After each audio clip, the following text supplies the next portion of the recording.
ॐ सहना भवतु सहनौ भुनक्तु सह वीर्यं करवावहै तेजस्विनावधीतमस्तु मा विद्विषावहै। ॐ शान्ति शान्ति शान्तिः।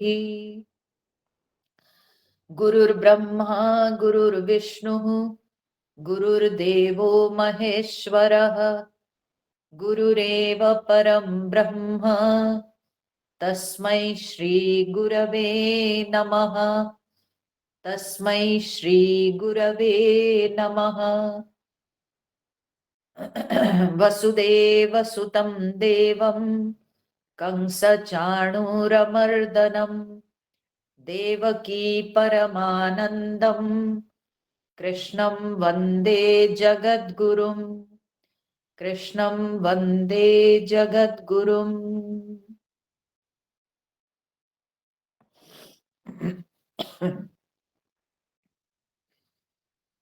हम लोग का 12वां अध्याय चल रहा है।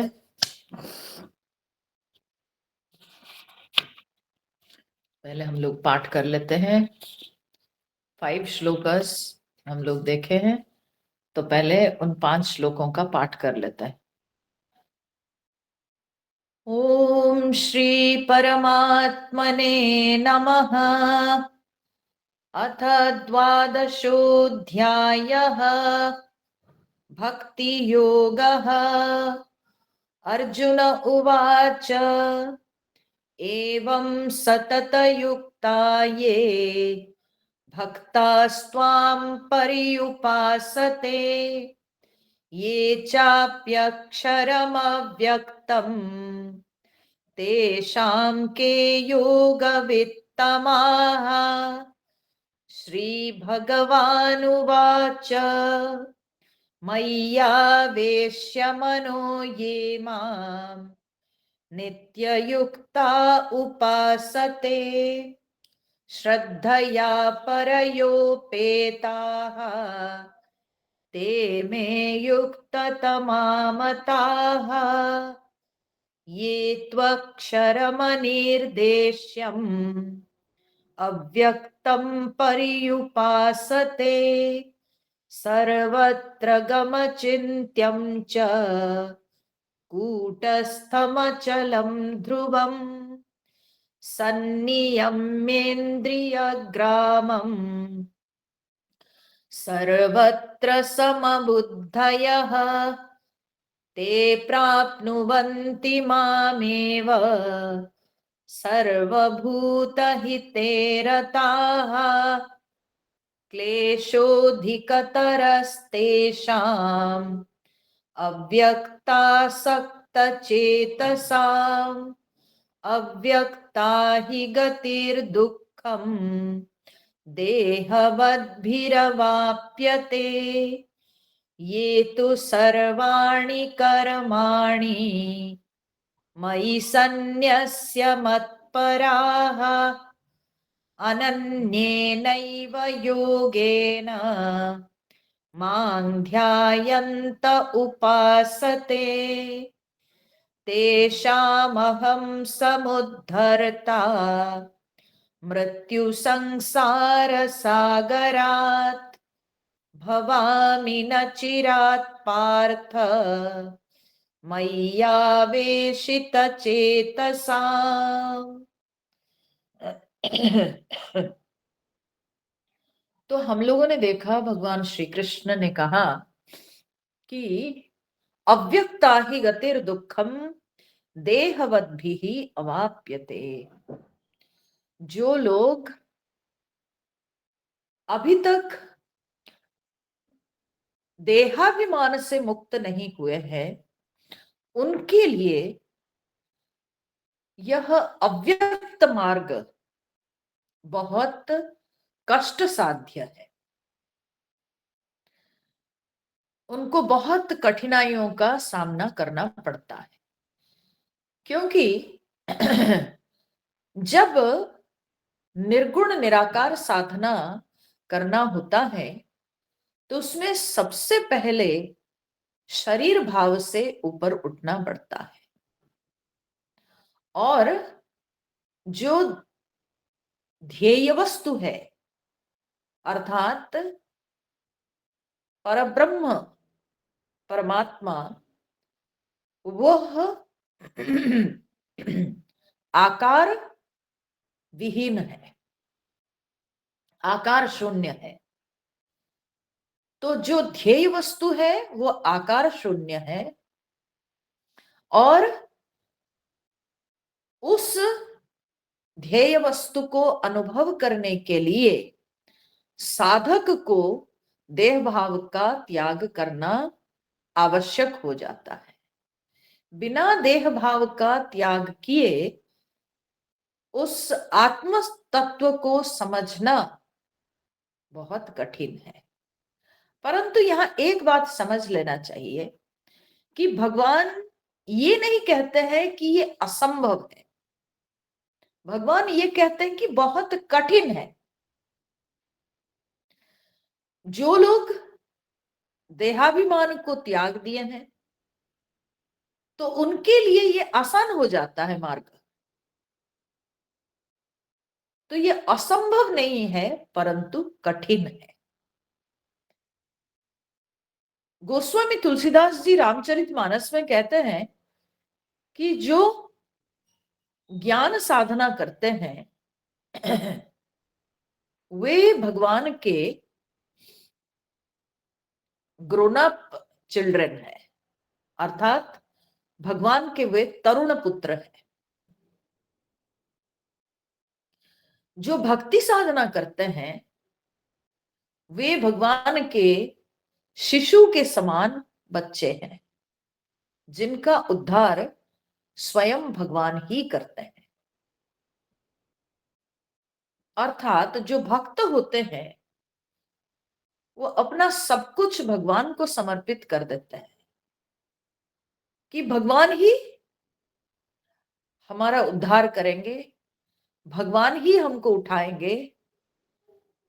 इस प्रकार की भावना लेकर भक्त लोग साधना करते हैं और उनका कल्याण होता है। और जो ज्ञान साधना करते हैं वे अपनी योग्यताओं पर अपनी साधना करते हैं, अपनी योग्यता के बल पर ही वे साधना में आगे बढ़ते हैं। अपनी समझदारी के साथ वे लोग अपनी साधना करते हैं। तो इसीलिए वे तरुण पुत्र कहलाते हैं। खुद अपने विषय में सोचते हैं, स्वयं अपने आप को शम दम उपरम तितिक्षा आदि सद्गुणों से संपन्न करते हैं, और फिर जाकर के विवेक वैराग्य मुमुक्षुता आदि योग्यताओं को धारण करके फिर वे ब्रह्म स्वरूप का अनुभव करते हैं। तो जो निर्गुण निराकार साधना करने वाले हैं वे अपनी साधना में स्वयं सावधानी बरतते हुए आगे बढ़ते हैं।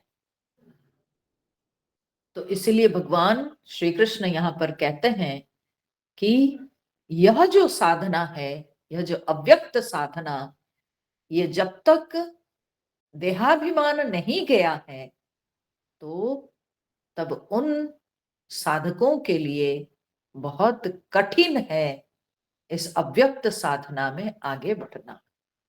उनके लिए लक्ष्य को साधना ये बहुत कठिन है। अब यह कहने के बाद संक्षेप में भगवान यहां पर केवल तीन श्लोकों में निर्गुण निराकार साधना के विषय में भगवान ने कहा, और इन तीन श्लोकों में निर्गुण साधनाओं को, निर्गुण साधना के विषय में बताकर अब आगे भगवान सगुण साधना की ओर बढ़ते हैं। कैसे पता चलता है कि ये सगुण साधना के बारे में भगवान कह रहे हैं? वो पता चलता है। जैसे भगवान ने कहा, ये तो सर्वाणि कर्माणि मयि संन्यस्य मत पराः। पहले ऊपर के श्लोक में भगवान बोलते हैं कि क्लेश अधिकतरः तेषाम अव्यक्त आसक्त चेतसा। जो लोग अव्यक्त तत्व में आसक्त हैं, उनको बहुत कठिनाइयों का सामना करना होता है, ये बात भगवान ने कहा। तो ये अव्यक्त आसक्त चेतसाम, उन साधकों के लिए शब्द प्रयोग किए। अब यहां पर भगवान क्या कहते हैं? बोलते तू माने किंतु ये जो लोग।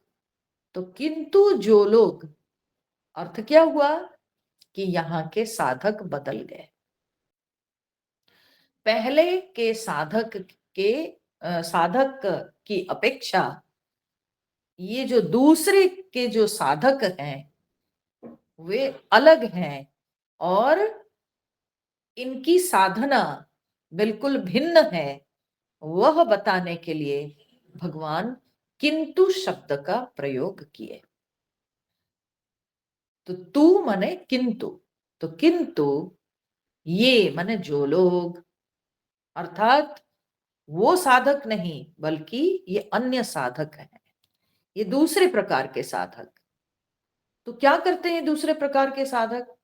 तो भगवान यहां पर कहते हैं कि सर्वाणि कर्माणि मयि संन्यस्य, अपने सारे कर्मों को मुझ में न्यस्त करके, अर्थात सारे कर्मों को मेरे चरणों में अर्पित करके।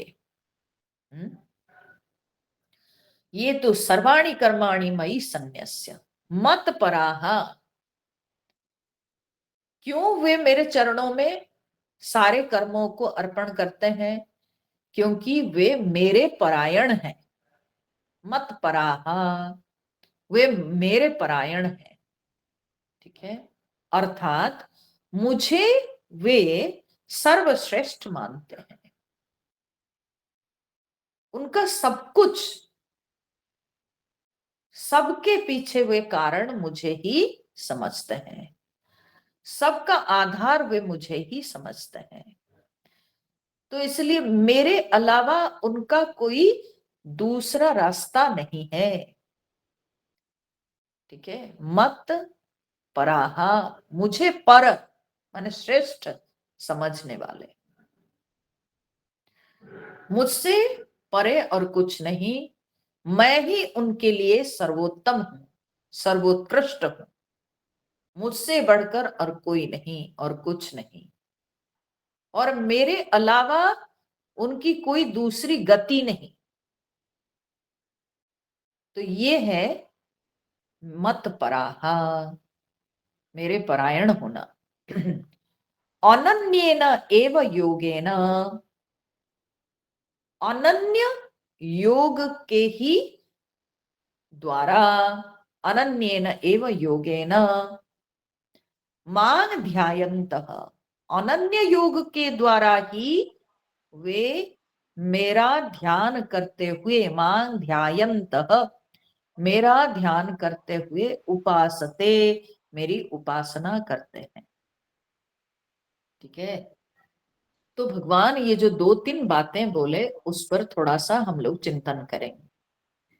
किंतु जो लोग समस्त कर्मों को मुझको अर्पण करके, मुझ में न्यस्त करके, संन्यस्य। अब क्या है कि ये संन्यस्य शब्द जब हम लोग सुनते हैं ना, माने सारे कर्मों को संन्यास देकर। ठीक है, संन्यास देकर, सारे कर्मों को संन्यास देकर। संन्यास देने का मतलब क्या होता है? ये शब्द को बहुत अच्छी तरह से समझने की जरूरत है। ये संन्यास शब्द बना कैसे है? संन्यास शब्द बना है सम्यक जोड़ न्यास। ठीक है, अब न्यास को भी अगर हम तोड़ देंगे तो नी जोड़ आस। ठीक है, तो सम्यक सम जोड़ नी जोड़ आस इज संन्यास। आस का अर्थ क्या होता है? आस एक धातु है और इस आस धातु का अर्थ होता है कि बैठना। आस धातु से आसन होता है और जो बैठा हुआ व्यक्ति उसको कहते हैं आसीन। ठीक है, तो इसलिए आस मतलब बैठना। सो न्यास का मतलब क्या होता है? नी जोड़ आस न्यास। तो न्यास का अर्थ क्या होता है? न्यास का अर्थ होता है बहुत भली प्रकार से बैठना, न्यास। ठीक है, और उसके साथ फिर सम उपसर्ग लग गया। इसका मतलब क्या हुआ कि अति उत्तम प्रकार से बैठना, उसको कहते हैं संन्यास। तो संन्यास का अर्थ कहां हुआ कि छोड़ देना। सो फिजिकली कोई कर्म को छोड़ने को संन्यास नहीं कहते हैं। ठीक है, पहले ये बात को समझ लेना बहुत आवश्यक है।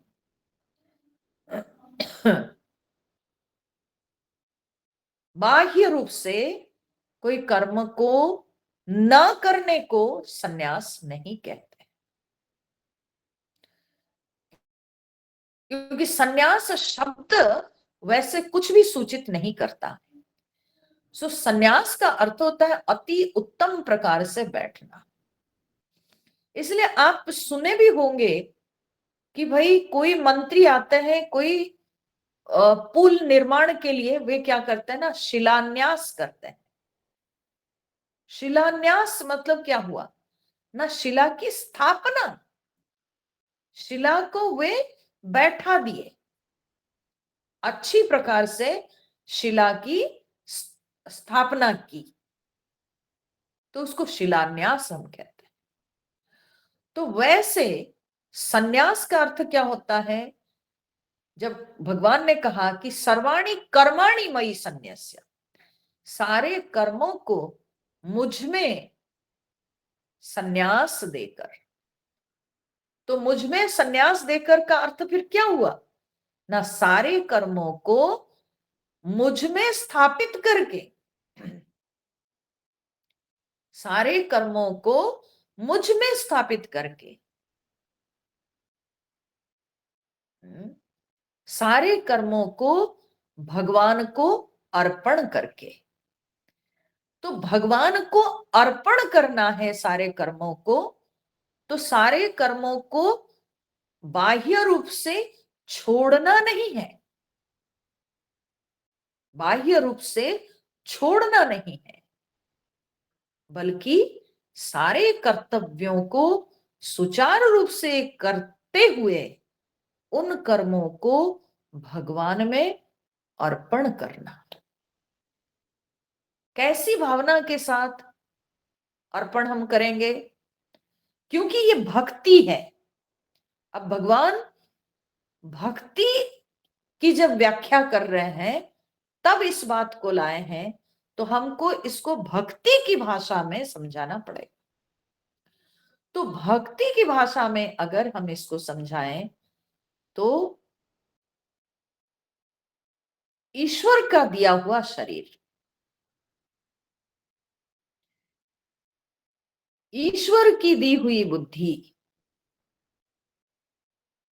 तो जब ईश्वर प्रदत्त ये शरीर है, ईश्वर के दिया हुआ अंतःकरण है, तो कर्म भी जो इसके द्वारा होता है तो वो हमारा कैसे हो जाएगा भाई?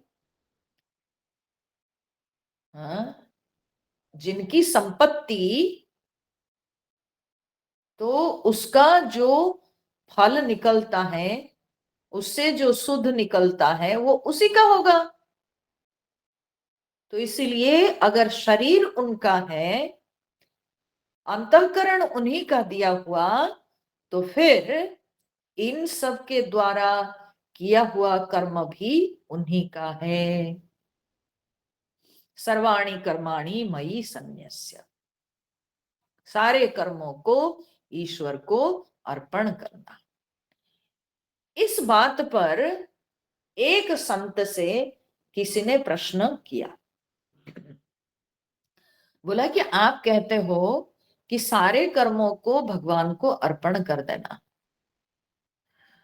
तो हम जो बुरे कर्म करते हैं वह भी क्या हम भगवान को अर्पण करें, कि ये भी आप ही का है, शरीर आपका दिया हुआ, तो इसलिए इससे किया हुआ कर्म सब भला बुरा सब आप ही का है। तो संत ने कहा हाँ जी करो, उसमें क्या दिक्कत है, अर्पण करो। तो बोले कि आप ऐसे अगर कहते हो तो हम नॉनवेज खाते हैं, हम्म, तो हम वो जो नॉनवेज खाते हैं, भोजन करते हैं, तो वो भी भगवान को हम अर्पण करेंगे? बोले हाँ करो। तो ये व्यक्ति को सुनकर के बड़ा अटपटा लगा, हाँ? ऐसे कैसे? तो बोले करो। तो फिर वो भोजन कर्म को भी उसने अर्पण किया, भोजन को अर्पण किया, भोजन कर्म को अर्पण किया। और कुछ दिन के पश्चात उसको लगा कि भाई मैं क्या कर रहा हूं, मेरे पास क्या कोई अच्छी चीज नहीं है भगवान को देने के लिए, मैं इतनी खराब चीज क्यों दे रहा हूं। तो जैसे ये उसके मन में आया, तो वो धीरे धीरे जो है वो नॉनवेज खाना कम कर दिया। फिर एक समय आया जब वो नॉनवेज छोड़ दिया, और फिर महात्मा जी के पास आया, बोला महात्मा जी अब तो मैं वैसा भोजन कर नहीं पा रहा हूं। बोले क्यों? बोले आपने जो कहा कि सब भगवान को अर्पण कर दो, और जब मैं भगवान को अर्पण किया तो मुझे बड़ा बुरा लगा कि मेरे पास कोई अच्छी चीज नहीं है भगवान को देने के लिए, अब मैं छोड़ दिया हूं। तो महात्मा जी हंसकर बोले कि यही तो होता है, जब बुरा कर्म भी आप भगवान को अर्पण करते हो तो कभी ना कभी आपके अंदर ये रियलाइजेशन होता है कि मैं इतना बुरा कर्म क्यों करता हूं, क्यों इन बुरे कर्मों को मुझे देना पड़ता है भगवान को। तो अर्पण करते चलो, मयि सर्वाणि कर्माणि सन्न्यस्य। आप सोचो मत कि इसका क्या नतीजा होगा, आप अर्पण करो, आपको ग्लानि होगी, अंदर से तकलीफ होगी, मन खराब होगा। और यही जो मन खराब होता है, आपके मन में जो ग्लानि होती है, वही ग्लानि की जरूरत है। और बार बार जब मन में ग्लानि होगी, तब एक समय आता है जब हम अपने बुरे कर्मों को त्याग देते हैं करना। तो जो भगवान यहाँ पर कहते हैं कि सर्वाणि कर्माणि मयि सन्न्यस्य, सारे कर्मों को मुझे न्यस्त करके, भाई तुम मुझ में स्थापन करो ना, मैं संभालूंगा, मैं देखूंगा, तुम क्यों सोचते हो। तो भक्ति के मार्ग में भगवान कभी ये नहीं कहते हैं कि तुम कर्म करना छोड़ दो। ज्ञान के मार्ग में ये बात अपेक्षित है। क्यों? क्योंकि जब देह बुद्धि गलित हो जाती है, जब देह बुद्धि मिट जाती है, तो इतनी तन्मयता अपने आत्म स्वरूप के साथ हो जाती है कि उस समय शरीर का भान नहीं रहता है। तो कर्म ज्ञानी के द्वारा होना संभव नहीं, ज्ञानी के द्वारा कोई कर्म होता नहीं। वो बहुत कम उसके द्वारा कर्म बनते हैं। धीरे धीरे धीरे धीरे वो पूरी तरह से देह बुद्धि से मुक्त हो जाता है, संसार की आसक्ति से मुक्त हो जाता है। उसको कोई भी कर्म में अब उसकी कोई आसक्ति नहीं रहती है और उसके कर्म छूट जाते हैं। परंतु भक्त से ऐसी अपेक्षा नहीं है कि वह कर्म से दूर हो जाएगा। भक्त के लिए बड़ा सरल मार्ग है।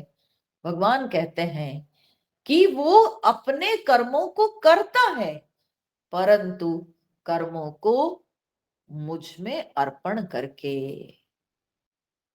वो अपना जीवन चलाता है। वो कर्म करता है, वो सारे कर्मों को करता है, परंतु वो सारे कर्मों को भगवान को अर्पण करता है। वो रसोई भी अगर गृहिणी बन के वो साधक रसोई करती है, तो उस रसोई को वो सोचती है कि मैं ये केवल परिवार वर्ग के लिए नहीं, बल्कि इनके माध्यम से हम भगवान को भोजन कराते हैं, हम भगवान के लिए बना रहे हैं। वो अगर स्नान करता है तो वो स्नान के पीछे भी उसके मन में यही भावना रहती है कि मैं अच्छी तरह से स्नान करके अपने आप को शुद्ध करके मैं पूजा के योग्य बनूंगा, मैं अपने भगवान की सेवा के योग्य बनूंगा, इसीलिए मैं स्नान करता हूं। तो स्नान कर्म के पीछे भी उसका लक्ष्य क्या है कि मैं अपने प्रभु के योग्य बनूंगा, उनके कर्म उनकी सेवा करने के योग्य मैं बनूंगा, इसीलिए मैं स्नान करता हूं। अब आप सोचिए कि भगवान के विरह में भी गोपियां अपने आप को सजाती थी, अपने आप को सजा के संवार के रखती थी। क्यों? क्योंकि उनके अंदर ये बुद्धि थी कि श्री कृष्ण बोल के गए हैं कि मैं आऊंगा। तो अगर किसी दिन अचानक आ जाएंगे और आके हम सबको देखेंगे कि भाई हम लोग उनके विरह में ऐसी पगली हो गई है कि हम लोग अपने आप को जैसे तैसे रख रही हैं, तो उनको कितना कष्ट होगा। और अपने प्रभु को कष्ट देना भक्त का लक्ष्य नहीं है। भक्त हर प्रकार से अपने प्रियतम प्रभु को प्रसन्न रखना चाहता है। तो इसीलिए जो भक्त होता है वो अपने सारे कर्मों में भगवान को स्मरण करता है और प्रभु को स्मरण करते हुए कर्म करता है और प्रभु को प्रसन्न रखना चाहता है। इसीलिए उसके जीवन में भी अपने आप सुधार आ जाता है। सर्वाणि कर्माणि मयि सन्न्यस्य। हाँ? और सारे कर्मों को जब भगवान को समर्पण करने की बात है तो ध्यान देना चाहिए कि सावधानी पूर्वक कर्म करना है। हाँ? सावधानी पूर्वक कर्म करना है कि जिससे मेरे प्रभु प्रसन्न होवे, ऐसा करना चाहिए। तो सर्वाणि कर्माणि मयि सन्न्यस्य। और इसका दूसरा अर्थ यह भी है, सर्वाणि कर्माणि सारे कर्मों का अर्थ क्या है? सारे कर्म मतलब प्रारब्ध हो चाहे संचित कर्म हो चाहे वो क्रियमाण कर्म हो, सब कर्मों को भक्तन भगवान को अर्पण कर देता है। अब तुम ही संभाल, ठीक है, अब तुम जानो। ये सब कर्मों का क्या होगा ये तुम जानो। तो सब कुछ अपने प्रभु को अर्पण कर देता है। सारे कर्म माने प्रारब्ध कर्म, क्रियमाण कर्म, संचित कर्म, सब कुछ भगवान को अर्पण कर देता है। सर्वाणि कर्माणि मयि सन्न्यस्य, सारे कर्मों को मुझे अर्पण करके।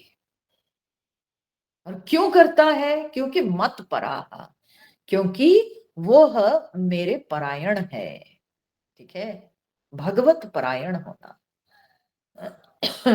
भगवान को श्रेष्ठ मानना, भगवान को उत्तम मानना, भगवान सर्वोपरि है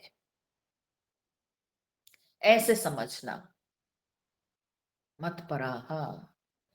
अब ये देखो, ये मत परायण जो कहा जाता है ना, ये बहुत सुंदर शब्द है। तो भक्त के जीवन में चाहे अच्छा अनुभव आए चाहे बुरा अनुभव आए, तो भगवान सर्वोपरि है। तो जो कुछ भी अपने जीवन में आता है वो आता कहां से है? भक्त ये सोचता है आया कहां से? ना मेरे प्रभु का दिया हुआ, मेरे प्रभु का भेजा हुआ। तो जब मेरे प्रभु का भेजा हुआ तो फिर वो मेरे लिए तो प्रसाद है। वो दुख भी आता है जीवन में, कितना कड़वा अनुभव क्यों ना हो, भक्त कभी घबराता नहीं। वो कहता है कि जब ये मेरे प्रभु का भेजा हुआ है तो फिर चिंता काहे का? हाँ? क्यों चिंता करें? ठीक है। एक एक बहुत उम्रदार साधु एक कहानी सुनाए थे एक बार। उन्होंने कहा कि उनके कोई मित्र थे, वो भी एक साधु थे। बोले कि वो किसी एक स्त्री से जब अपने युवावस्था में वे थे, युवा साधु थे, तो कोई स्त्री में वे आसक्त हो गए। और जब उस स्त्री में वे आसक्त हो गए तो वो स्त्री भी इनके प्रति आकर्षित होने लगी। और वो स्त्री पहले से शादीशुदा थी और उसको एक बालक पुत्र था। जब तक वो बच्चा छोटा था तब तक तो ठीक ठाक चला, पर जब वो बालक बड़ा होने लगा, उसको समाज से सुनने को मिला कि उसकी माँ उस साधु से आसक्त है। तो बालक को बुरा लगता था। तो जब बालक को बहुत बुरा लगता था, धीरे धीरे कहीं ना कहीं उसके व्यवहार से ये जो स्त्री थी ये समझ गई कि उसके बेटा को उसके बारे में सब कुछ पता हो गया। तो ये स्त्री को लगा कि ये जो पुत्र है ये तो मेरे लिए बाधक है। तो एक दिन ये स्त्री क्या की ना, दूध में विष मिला करके बेटा को पीने के लिए दे दी। और जब पीने के लिए दे दी, बेटा जब पीने जा रहा है तब ये औरत उसको रोकने लगी, मत पियो बेटा, इसमें विष है। तो वो लड़का तो 12-13 साल का लड़का, तो लड़का ने पूछा मां से, बोला कि इसमें विष मिलाया कौन? तो मां रो करके बोली कि मैंने ही मिलाया। तो बोले कि जो मां ने मुझे 9 महीने पेट में धारण की, जो अपना दूध देकर मेरा लालन पालन की, पोषण की, और वही मां अपने हाथों अगर मुझे विष पिलाना चाहती है तो फिर मुझे कोई समस्या नहीं है इस विष को पीने में, मैं पी लेता हूं। तो यही हाल भक्त का भी होता है। भक्त को लगता है कि जो प्रभु ने मुझे संसार में भेजा, जिस प्रभु ने मुझे जन्म दिया, जिस प्रभु ने मुझे अब तक भोजन पान की व्यवस्था करके बड़ा किया, वह परमात्मा अगर मेरे जीवन में कोई कष्ट पहुंचाते हैं तो इसमें भी कुछ भला ही होगा।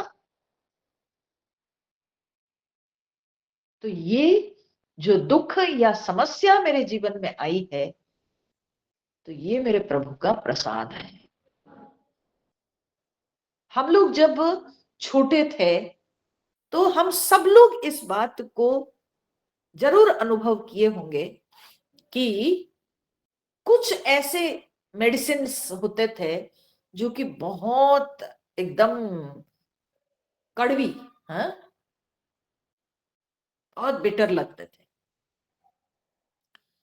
और वो बिटर मेडिसिन को हम खाना नहीं चाहते थे। माँ क्या करती थी, जबरदस्ती एकदम हाथ को पकड़ करके मुंह में ठूसती थी मेडिसिन को, ठीक है। और वो जब वो कड़वी मेडिसिन को हम मुंह में लेते थे, कैसे मुंह हो जाता था, कितना हम लोग मां पर गुस्सा करते थे। परंतु सोचिए, अब जब बड़े हो जाते हैं, याद आती है वो सब बातें, तो क्या लगता है कि वो मां में कितना प्यार था कि हमारे रोग दूर हो जाए, इसीलिए वो कितना हमारे हाथ को तोड़ मरोड़ के पकड़ के जबरदस्ती मुंह में कड़वी मेडिसिन को डालती थी कि हमारा रोग दूर हो जाए।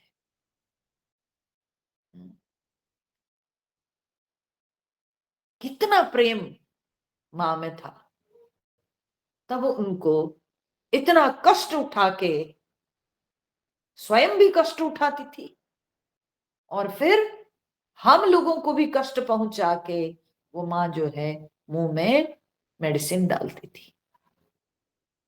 उसी प्रकार से भक्त के लिए लगता है कि मेरे प्रभु सर्वोपरि है, मेरे प्रभु मेरे लिए माता है, पिता है, सब कुछ है,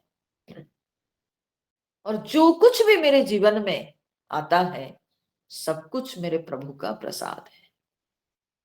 तो अगर मेरे प्रभु ने दुख दिया है तो स्वीकार्य है,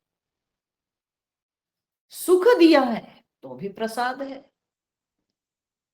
तो उभय अनुभव को भक्त भगवान का दिया हुआ प्रसाद मानकर स्वीकार करता है, और कभी भी विकट परिस्थिति में, विपरीत परिस्थिति में कभी भक्त व्यथित नहीं होता है। इसी को कहते हैं कि मत पराहा, भगवत परायण होना। भगवान कह रहे हैं कि मेरे परायण होकर जो लोग मुझे सारे कर्मों को अर्पण करते हैं, और फिर वे जो उपासना करते हैं, पहले तो निर्गुण निराकार साधना करने वाले जो लोग हैं उनकी उपासना का स्वरूप क्या है वो बता दिए।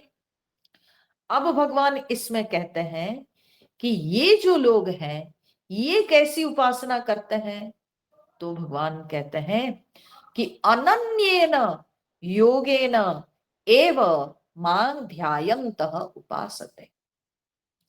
वे लोग अनन्य योग, इनका योग क्या है, इनका योग है अनन्य योग। नारद जी भक्ति सूत्र में भी कहते हैं, तस्मिन अनन्यता तद विरोधेषु उदासीनता च।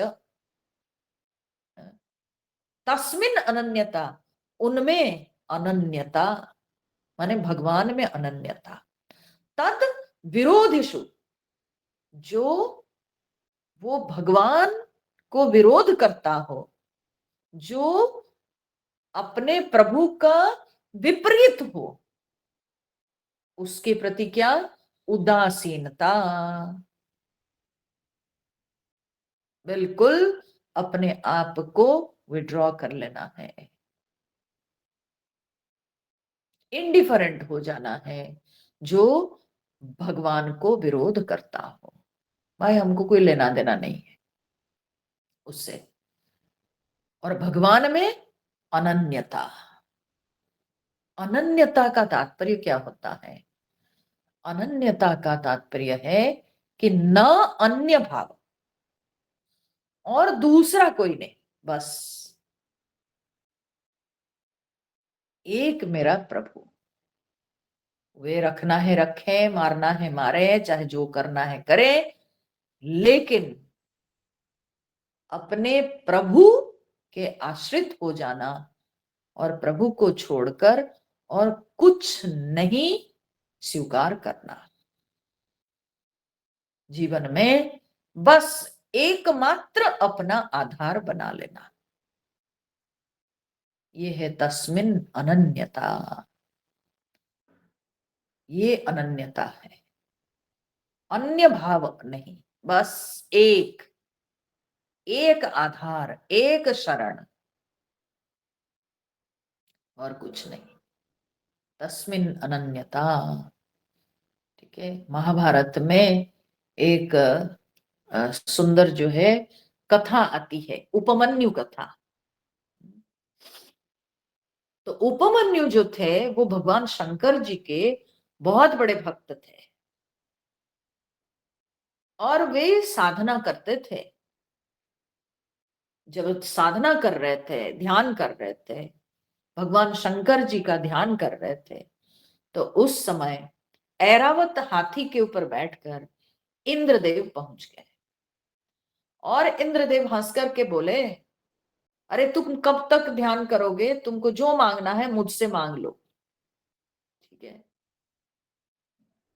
तुम्हारी जो इच्छा है वो इच्छा तुम मुझसे पूरी कर लो। तब उपमन्यु ने कहा कि कीटो वा पतंगो वा,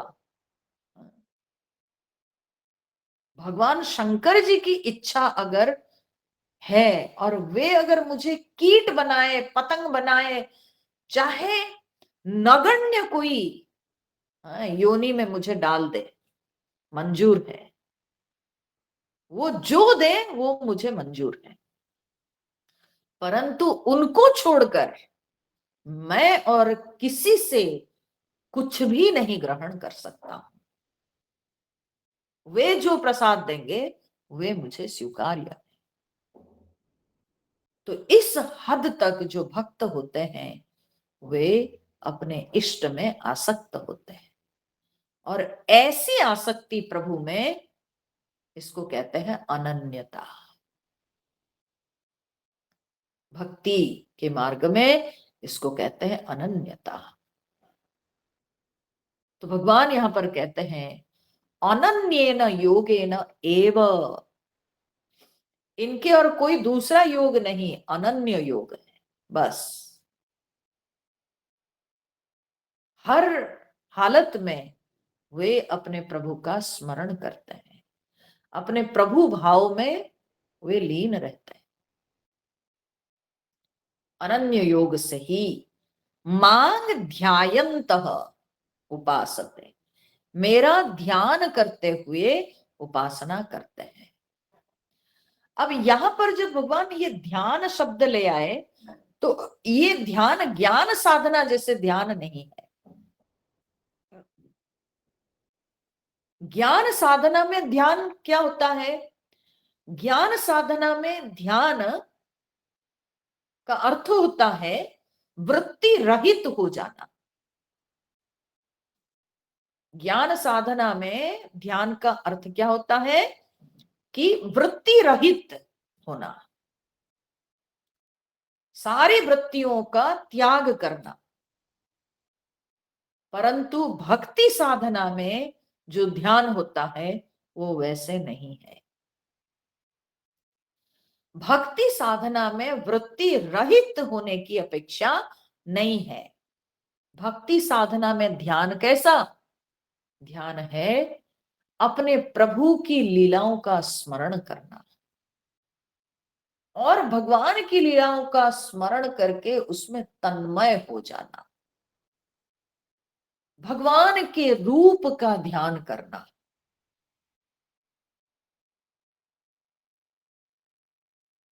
मेरे परम प्रियतम भगवान श्री कृष्ण मेरे आंखों के सामने खड़े हैं और उनकी जो पीतांबरी है वो हवा के झोंके से हिल रही है। भगवान के चरणों में सुंदर पायजेब है। तो जब हम इस तरह से भगवान के रूप का ध्यान करते हैं तो इसको भक्ति के मार्ग में ध्यान कहा जाता है। तो भक्ति के मार्ग में अपने इष्ट के रूप का ध्यान, इष्ट की लीला का स्मरण, इष्ट के गुणों का चिंतन, तो इसको ध्यान कहा जाता है। तो ज्ञान साधना का ध्यान और भक्ति साधना का ध्यान में बहुत अंतर है। ज्ञान साधना में ध्यान में वृत्ति रहित होना होता है, भक्ति साधना में वृत्ति सहित ध्यान किया जाता है। अपने भगवान के सानिध्य को अनुभव करना, इस तरह से भगवान की लीला को स्मरण करता है व्यक्ति कि वो भगवान के सानिध्य को अनुभव करता है।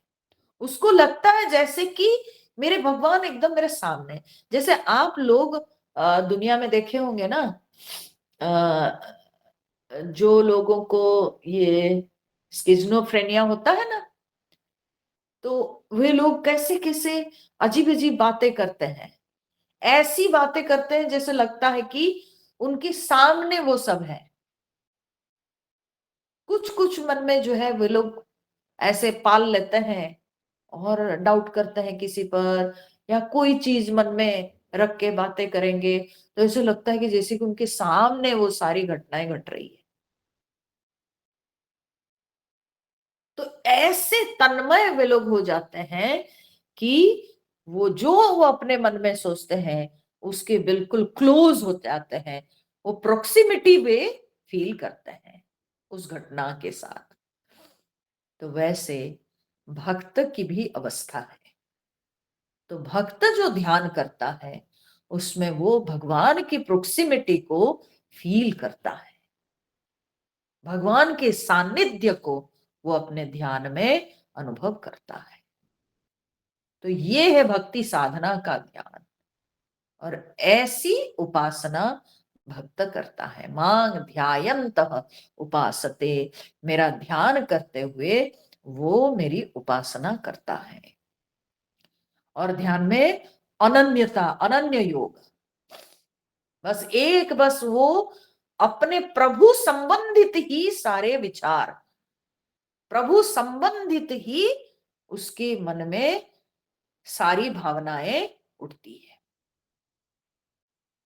तो अनन्य योग से वो भगवान का ध्यान करते हुए भगवान की उपासना करता है। तो फिर भगवान उसको क्या मिलता है? जैसे पहले भी निर्गुण निराकार उपासना का स्वरूप भगवान ने बताया, फिर उपासना का फल भगवान ने बताया, है ना? तो यहां पर भी भगवान कहते हैं कि इसका भी फल क्या होता है। हाँ?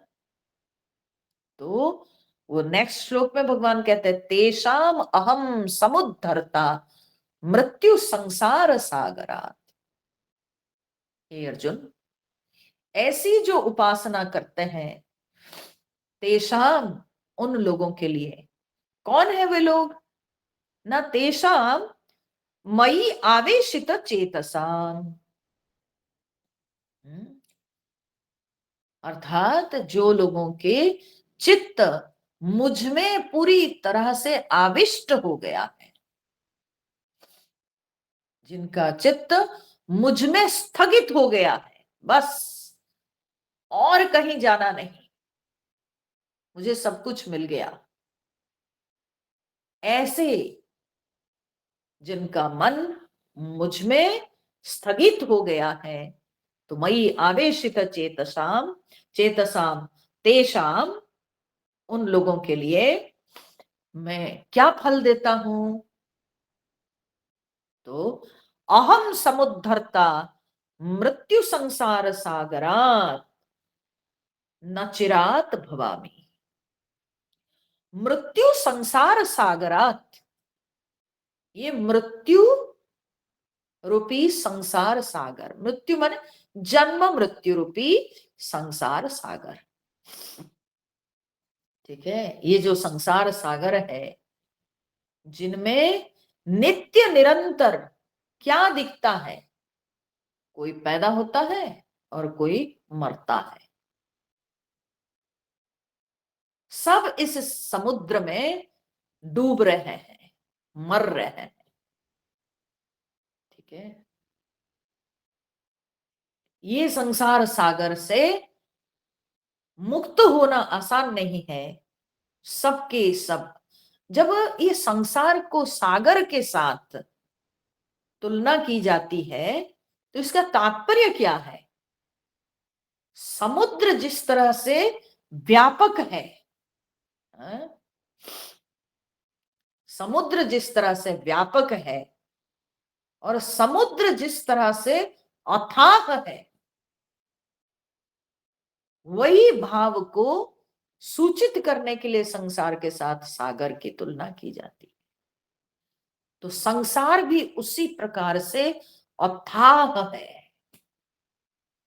हम्म, ये संसार का अंत ढूंढना बहुत कठिन है। कहां तक ये फैला है, कितना डेप्थ है, ये जानना बहुत कठिन है। और बड़ा व्यापक है ये संसार, फैला हुआ है, पूरा जाल के जैसा फैला हुआ है। तो ऐसे मृत्यु, जन्म मृत्यु रूपी जो संसार सागर है, तो भगवान कहते हैं ये संसार सागर से अहम समुद्धरता न चिरात भवामी, मैं उनके समुद्धरता बनता हूं। न चिरात अर्थात एक क्षण में मैं उनके सम्यक उद्धार करता बनता हूं। ठीक है, सम्यक उद्धार करता। देखिए, ये जो समुद्धरता शब्द है ना, ये दो प्रकार से संधि विच्छेद किया जा सकता है। एक प्रकार के संधि विच्छेद है सम जोड़ उत जोड़ धरता। ठीक है, सम जोड़ उत जोड़ धरता, मतलब क्या होता है? सम मतलब सम्यक प्रकार से, उत मतलब ऊपर। ठीक है, ऊपर। और यहां उत ऊपर माने क्या? ऊपर माने परमात्मा, ईश्वर में। धरता, धरता मतलब धारण करता।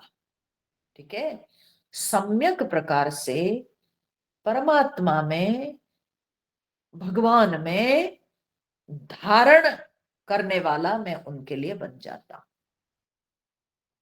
अर्थात मैं ये जो जन्म मृत्यु रूपी ये जो बंधन, ये जो संसार की ये जो माया है, ये माया से मुक्त करके एक क्षण में मैं उनको स्थापित कर देता हूं मुझ में। या जो ऊपर जो परमात्मा अर्थात भगवान स्वयं अपने आप को कहते हैं, मैं अपने आप में उनको धारण कर देता हूं, स्थापित कर देता हूं। ईश्वर में सम्यक प्रकार से स्थापित करने वाला मैं बन जाता हूं उनके लिए। ठीक है, तो ये संसार जाल से, ये संसार की माया से मैं उनको मुक्त कर देता हूं और ईश्वर में स्थापित कर देता हूं। ये है। और दूसरा, समुद्धरता शब्द का इस तरह से भी ब्रेक हो सकता है कि समुद जोड़ हरता। ठीक है, समुद, समुद मतलब क्या है? मुद का अर्थ होता है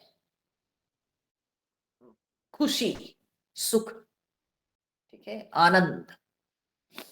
तो समुद, समुद मतलब क्या होता है ना? बड़ी प्रसन्नता के साथ, बड़ी खुशी खुशी, हर्ष के साथ समुद, ठीक है। और हरता, हरता मतलब हरण करने वाला, निकालने वाला।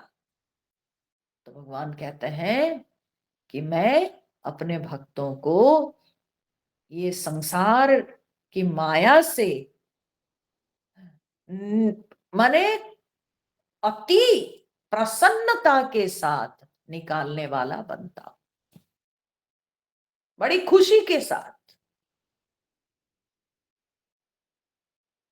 तो भगवान को आनंद होता है जब भगवान अपने भक्त को बचाते हैं, जब भगवान अपने भक्त की रक्षा करते हैं तो भगवान को बहुत सुख मिलता है। हम्म। इसी के लिए तो भगवान अवतार लेते हैं। हम्म। भगवान यही गीता में ही कहते हैं, है ना, कि मैं विनाशाय च दुष्कृताम, जो दुष्कर्म करने वाले उनके नाश के लिए और साधुओं की रक्षा करने के लिए। ठीक है, तो साधुओं की रक्षा करने और दुष्कर्म करने वाले असाधुओं के नाश करने के लिए मैं अवतार लेता हूं। परित्राणाय साधूनाम विनाशाय च दुष्कृताम धर्म संस्थापनार्थाय संभवामि युगे युगे। सो परित्राणाय साधूनाम, साधुओं के परित्राण के लिए, साधुओं की रक्षा के लिए भगवान अवतार लेते हैं।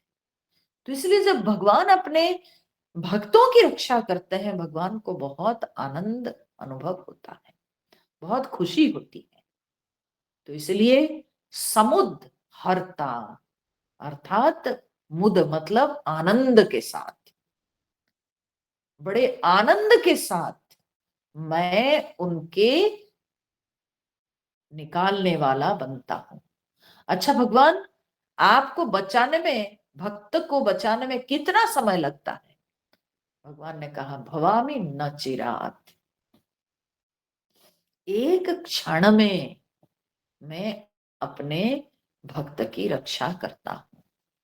तो बोले लेकिन भगवान, कितने भक्तों के जीवनी में हमने देखा है कि उनको बहुत समय लग गया।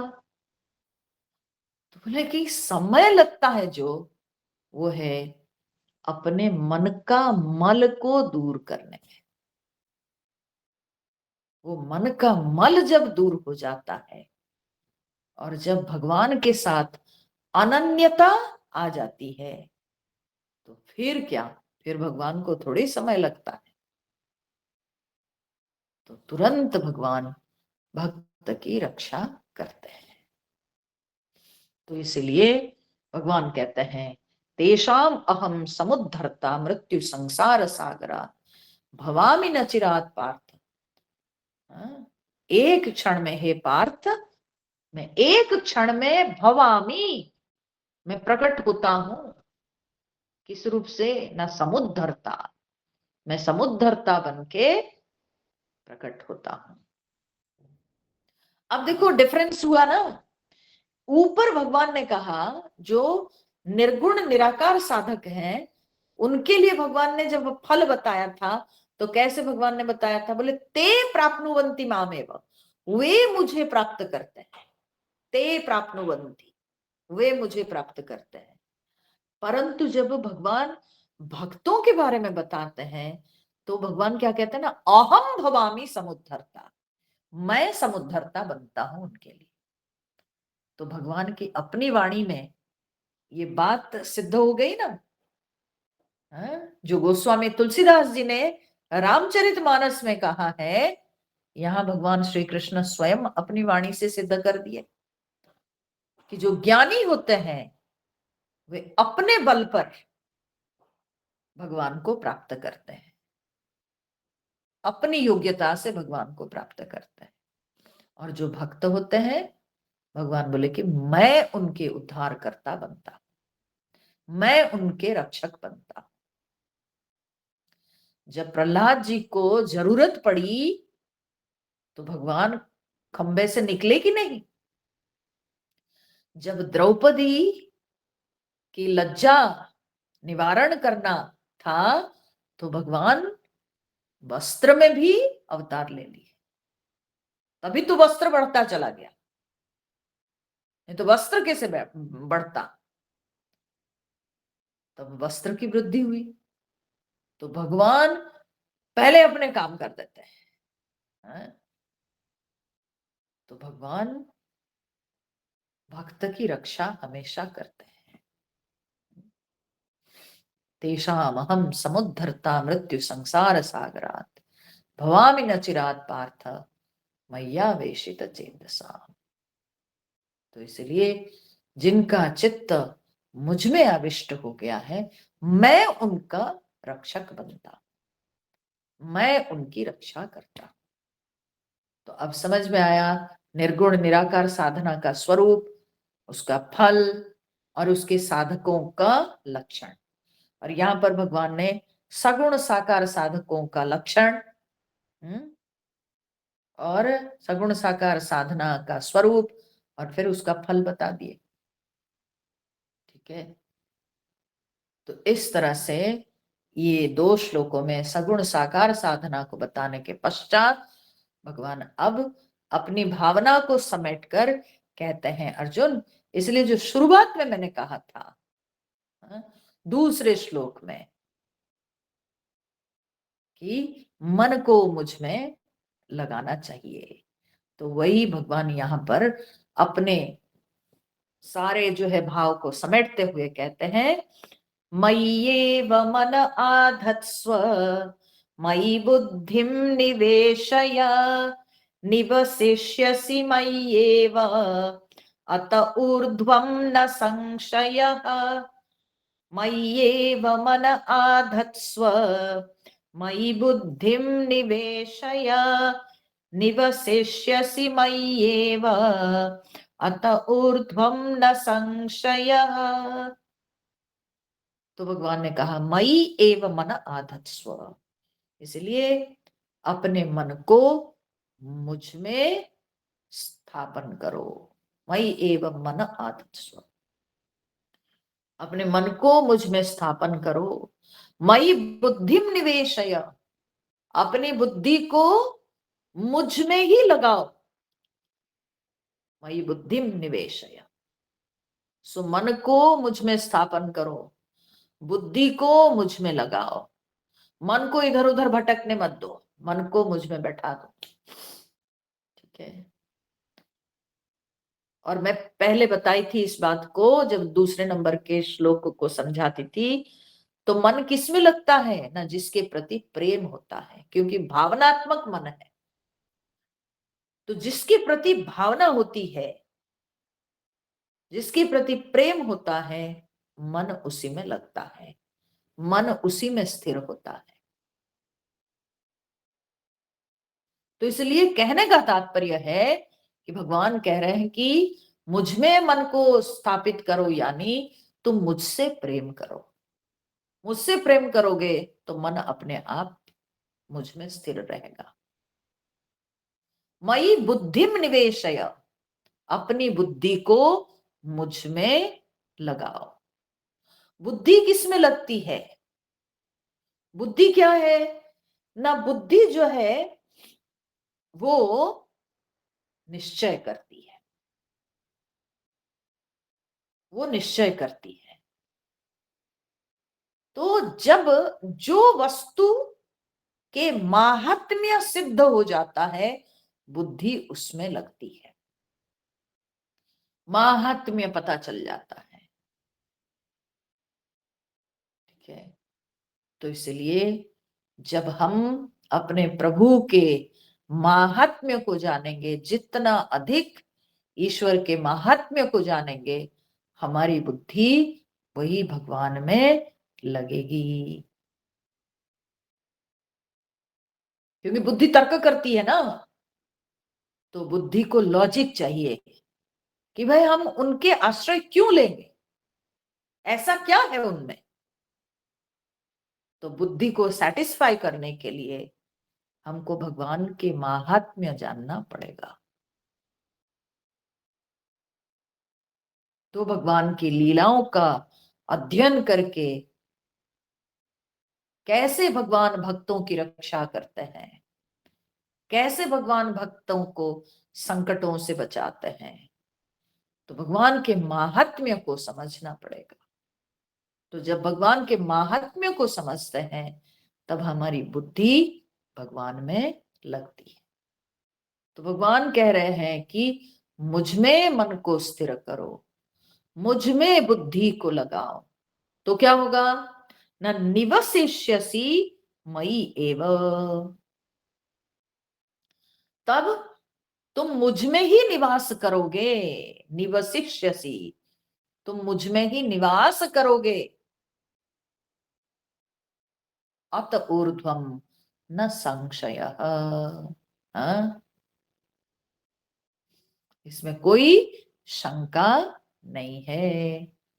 अत ऊर्ध्वम मयि एव निवसिष्यसि, माने जब तुम मन को मुझ में स्थापित करोगे, बुद्धि को मुझ में लगाओगे, अत ऊर्ध्वम, देर आफ्टर,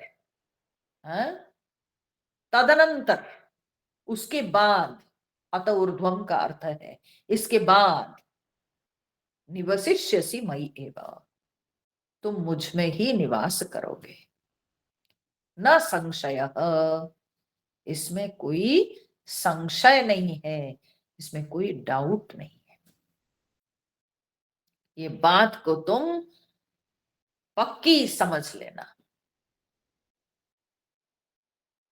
कि जहां पर मन और बुद्धि रहती है, तो हमारा निवास वहीं होता है।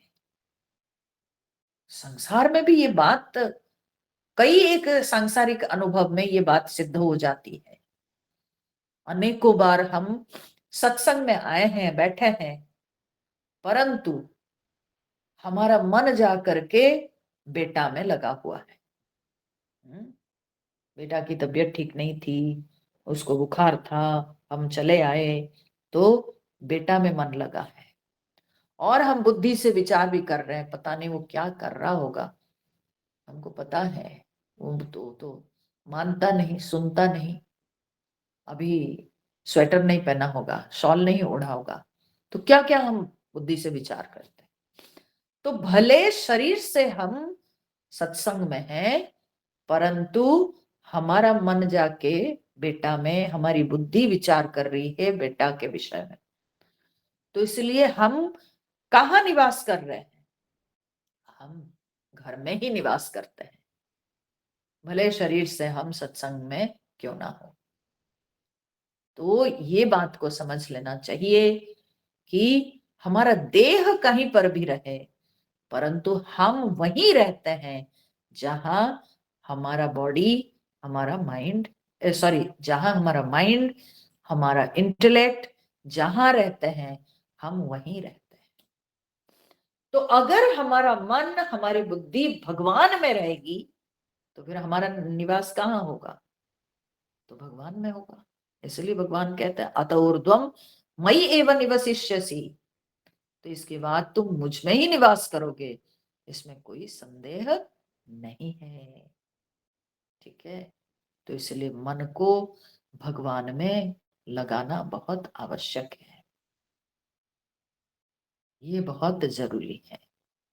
और ऐसे भगवान में मन को लगाना है कि हम भगवान की प्रेम में डूब जाएं, भगवान के प्रेम में हम खो जाएं, पूरी तरह से हमारा मन भगवान की भावना में ईश्वरमय हो जाए, ऐसे होना चाहिए। हाँ? एक बार एक गडरिया, ठीक है, जो शिप को चराते हैं ना, भेड़ बकरी चराने वाले गडरिया, एक बार जो है वो बड़ा अ, अपने खुदा से वो बहुत प्यार करता था। तो वो बैठ करके खुदा, हाँ, को याद करके बोला, ए खुदा, तुम मेरे सामने होंगे तो मैं तुम्हारे दाढ़ी में तेल लगा दूंगा और मैं कंघी कर दूंगा, मैं तुम्हारे बाल को सहलाऊंगा, मैं तुमको तुम्हारी सेवा करूंगा। और उसके बाद उसी रास्ते से एक पैगंबर जा रहे थे और वो पैगंबर का नाम था हजरत मूसा। तो वे सुने, जब सुन के एकदम गुस्से में आ गए, आके बोले, अरे ए गडरिया, तू क्या बोल रहा है? खुदा का कोई रूप है कि तू खुदा को जो है तेल लगा देगा, उनके बाल कंघी कर देगा? हाँ, ये सब ये सोच कहाँ से लाया तुम काफिर के जैसे बात करते हो। तो बेचारा वो गडरिया डर गया, बोला, अच्छा आप बता दीजिए कि हम कैसे चिंतन करें। बोले कि खुदा जो है हजारों आफताब की रोशनी के समान जो है, ऐसे खुदा को सोचना चाहिए। तो वो बेचारा गडरिया क्या समझेगा इतना जो है हाई फाई फंडा की बात। उस समय आकाशवाणी हुई, तब भगवान ने, खुदा ने कहा कि मूसा, तुमने जो उसको कहा कि आफताब की रोशनी की तरह खुदा होते हैं, तो बताओ, क्या सचमुच में मैं आफताब की रोशनी की तरह हूं?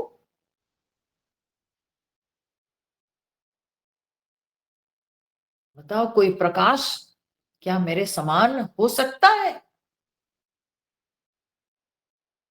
तो मूसा तो घबरा गए, हजरत मूसा बोले, नहीं खुदा। तो बोले, फिर क्यों उस गडरिया को तुमने रोका? वो तो अपने भाव से वो पुकार रहा था, वो अपने भाव से मुझे जो है वो कोई भी रूप से वो बोल रहा था, तो तुमने क्यों उसको रोका? तुम कौन सा सही हो? तो इसलिए ऐसी तन्मयता होनी चाहिए जो कि वो पैगंबर को नहीं मिला, लेकिन वो एक साधारण गडरिया के अंदर वो तन्मयता आ गई। तो इसलिए मई एव मन आधत स्व, भगवान ने कहा मुझ में अपने मन को लगा दो, बस तब तुम मुझ में ही निवास करोगे, इसमें कोई शंका नहीं है, मैं फिर तुमको संभाल लूंगा।